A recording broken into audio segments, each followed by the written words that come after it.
gwanga ekiddako ekisooka ekigambo kye bayita rationalization mambusuulwa kyajja mabegako tekijje mu Parliament eno bwe twali tuli mu cabinet committee ng'ekulirwa Gobi kati permanent secretary yajja mu cabinet kwaliko Gobi kwaliko Banyenzaki Henry kwaliko abantu nga 8 ne bajja nga batunira bagana naye government efulumya sente nyingi mu bitongole ebya government ate nga sente zino zandibadde ziyamba singa ziba mu zi savings ne batubalira era ne batulaga nti singa tuba tujjewo ebitongole bino tuyinza okubaako sente ze tufissa okuzikolamu emirimu gya government kakati mu lukiiko ne tukkiriziganya enkiiko ezaddako nyingi tukkiriziganya tugamba okay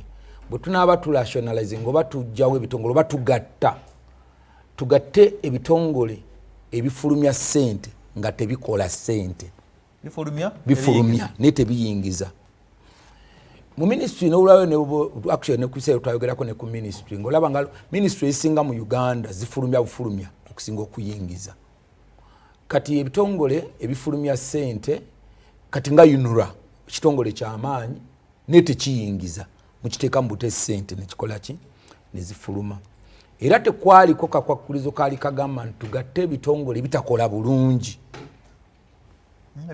ebitakola bulungi nti kino tekikola bulungi naye ebitayingiza sente nga they are spending agencies other than earning agencies mu kiseera ekyo nze nali Minister of Tourism Minister of State for Tourism kati nalina ebitongole bya government nga waliwo ministry naye nga nina ebitongole bya government nga 5 ekisooka nga tulina Uganda Wildlife Authority ekitongole ekikola ku nsolo z'omunsiko kati nga tulina Uganda Tourism Board era nga ekitongole kya Uganda Wildlife Authority kiina ne ED Executive Director actually office za uwa tezimanyi ministry headquarters mu bunene ne mu facilities ne bwotuukawo ne fleet of vehicles n'ebirala kati actually bwe twali twogera twasokera ku bitongole binye president bwe twatandika ne UNRA tusobola ogigata president agamba yes from the word go agamba ne UNRA we shall tujja gireeta ku ministry nitwogera kati lwaki ntandikiddawo mwami Busuulwa njagadde kulaga history y'okugatta ebitongole tetandika leero kati history eyo gatta ebitongole tugamba naye waliwo ebitongole bye twetaaga okukolako nga birina emirimu gye gikola egifaanagana ekisooka kampe ekyokulabirako ekyali okumpi nange mwe munyago omanyi Uganda Wildlife Education Center zoo omulimu gwayo mukulu kujjanjaba bisolo byaffe by'omunsiko biha bibene kliniki y'ebisolo tujjanjabira zoo kubeera it's an education center because bagita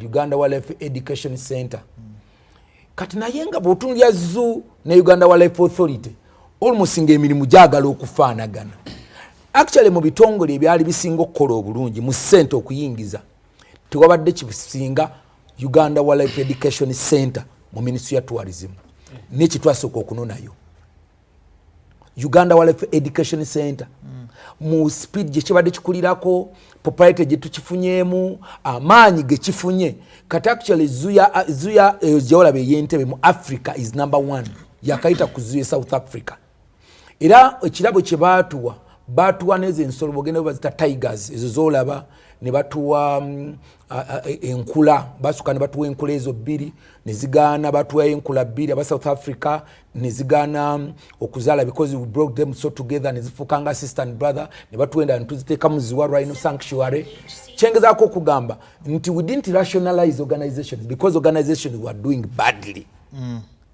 ebitongole okubigatta bagattanga ebitongole birabikanga n'emirimu kati poka bagana niwankubadde zuwe neekola bulungi naye emirimu gyekola gikwatagana nnyo n'egya Uganda Wildlife Authority n'ekitongole ekikuuma ebisolo by'omunsiko era yagattibwa so lwaki njagala okugyawo nti endowooza egambibwa nti okugatta ebitongole lwakuba byabadde bikola bubye ekyo nakyo si kituufu kikyamu kuba nalabye obulimba bungi obulimba obwavuddeyo ku kigambo kya UCDA abantu nga balimba okulimba kwennyini nga bantu balimbira na ku TV yes it's not true okugattibwa kw'ebitongole kwalina other issues endala nyingi nnyo ng'oggyeko performance yabyo. That's number one kyenjagadde okubagamba.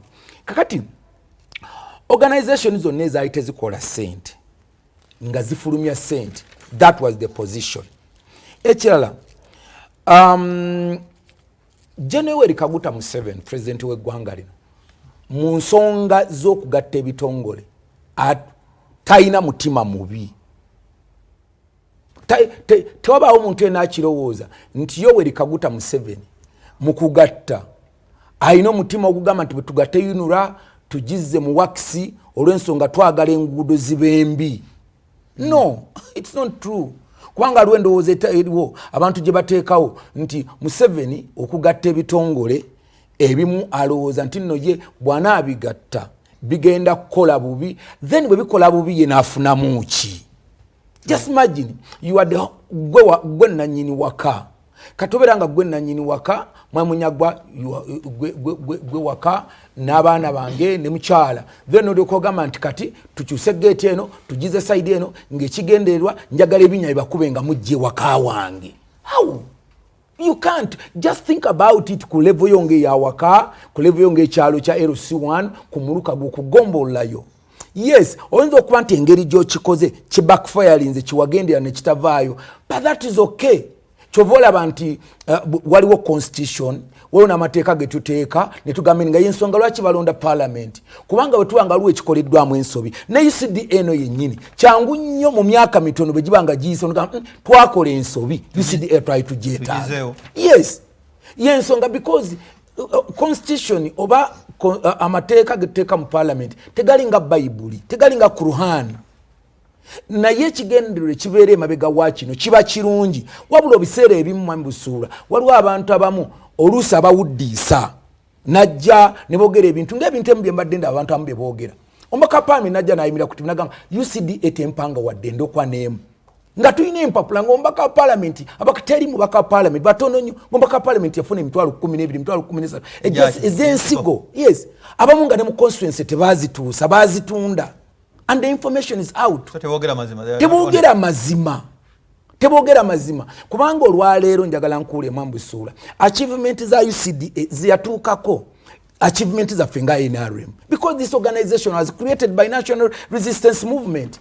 Tiyaba ekyagireta, it was a law which was passed by Parliament nebeerawo n'ebintu byonna bye yakola. Omulimu gwonna gwe yakola ne Katikkiro wa Buganda ow'ekitiibwa Charles Mayiga mwanyi terimba.